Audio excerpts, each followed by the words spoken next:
Salam Bapak Ibu Saudara yang kasih Tuhan. Dalam kesempatan hari ini saya akan berbicara dengan tema mendampingi orang yang meninggal.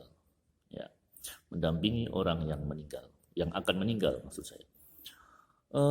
Saya bertolak dari ayat Filipi 1 ayat 21 di mana firman Tuhan mengatakan, bagiku hidup adalah Kristus dan mati adalah keuntungan. Nah, ini adalah surat Paulus pada jemaat Filipi di mana dia mengatakan, bagiku hidup adalah Kristus dan mati adalah keuntungan. Itu adalah sebuah komitmen baru setelah Paulus menjadi seorang rasul setelah dipanggil oleh Tuhan secara pribadi.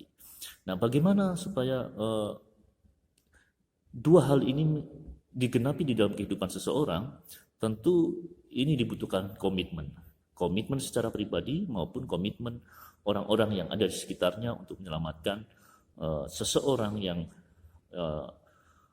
sakit maupun mau meninggal, perlunya didampingi yaitu untuk supaya orang itu tetap pada komitmennya dan kematiannya menjadi berharga. Baik, saya akan masuk pada poin di mana seseorang mau meninggal.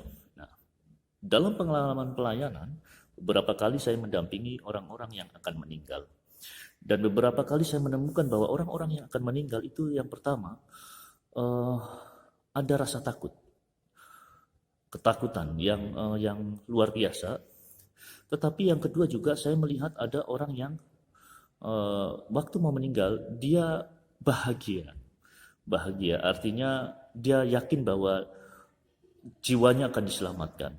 Nah, saya akan lebih spesifik lagi kepada mereka yang ketakutan dalam menghadapi kematian. Nah, Bapak Ibu Saudara yang kasih Tuhan, alasan mengapa orang takut mengalami kematian, ini yang saya temukan dalam pengalaman-pengalaman pelayanan saya, yaitu adalah belum adanya pemberesan dosa. Dosa kepada seseorang, dosa kepada orang lain, dosa kepada gembala, dosa kepada siapapun dia, dengan satu masalah yang tidak dibereskan.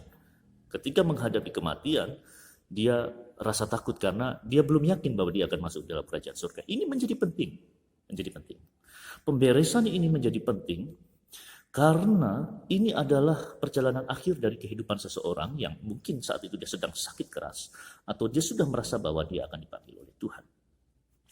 Yang pertama yang harus dilakukan oleh seorang pendamping adalah dia harus mengajak pribadi di mana orang itu akan meninggal, ya, dalam keadaan depresi, keadaan ketakutan itu, dia harus mempertemukan orang itu dengan Kristus untuk memohonkan keampunan dosa.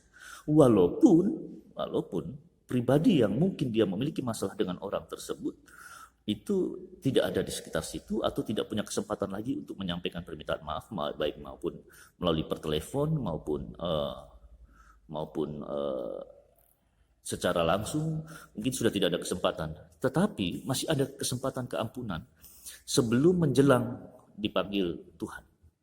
Yaitu dengan cara mengakui dosa-dosanya di hadapan Kristus, sebab dosa itu hubungannya secara langsung dengan Tuhan.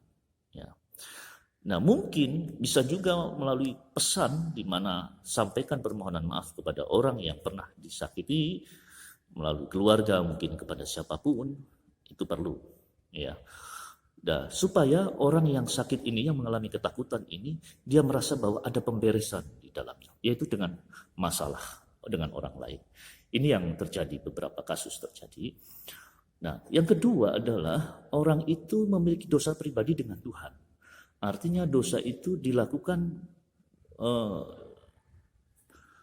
dengan dia sadari langsung kepada Tuhan dan dia merasa bahwa dia tidak layak untuk menerima hidup kekal itu. Nah, disinilah pentingnya jelinya seorang hamba Tuhan, pendamping, khususnya keluarga. Jika tidak ada hamba Tuhan, keluarga, saya wanti-wanti kepada keluarga yang akan mendampingi kematian seseorang, arahkan orang itu kepada firman Tuhan dan saudara carilah ayat-ayat yang menguatkan, ayat-ayat keampunan dosa, dan ajaklah keluarga saudara itu atau jemaat itu untuk berdoa memohon keampunan Tuhan dengan melihat firman Tuhan. Sebab firman Tuhan tidak ada yang dosa yang tidak bisa diampuni, dan yakinlah bahwa semua hal bisa diampuni di hadapan Tuhan Yesus Kristus. Nah, saudara yang kasih Tuhan, perjumpakan orang tersebut dengan Yesus Kristus, sehingga dengan mulutnya dia mengaku bahwa Yesus adalah juru selamat, dengan mengaku dengan mulutnya bahwa dia telah diampuni dan dia layak menerima kerajaan surga yang kekal. Ini yang perlu dilakukan.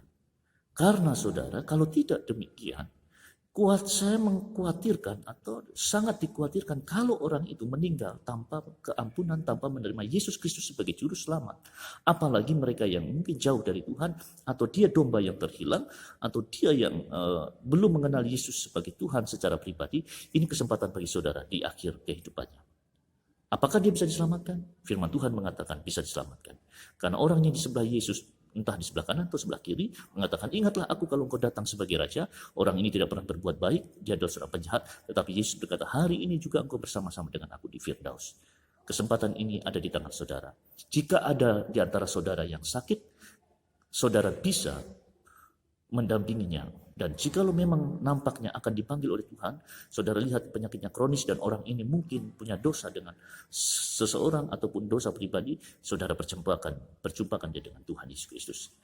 Saudara akan menjadi alat-alat Tuhan, sehingga orang yang saudara layani itu bisa mendapatkan kesempatan. Hidup bagiku, hidup adalah Kristus, dan mati adalah keuntungan di detik-detik kehidupannya. Di detik-detik akhir kehidupannya. Tuhan memberkati. Selamat.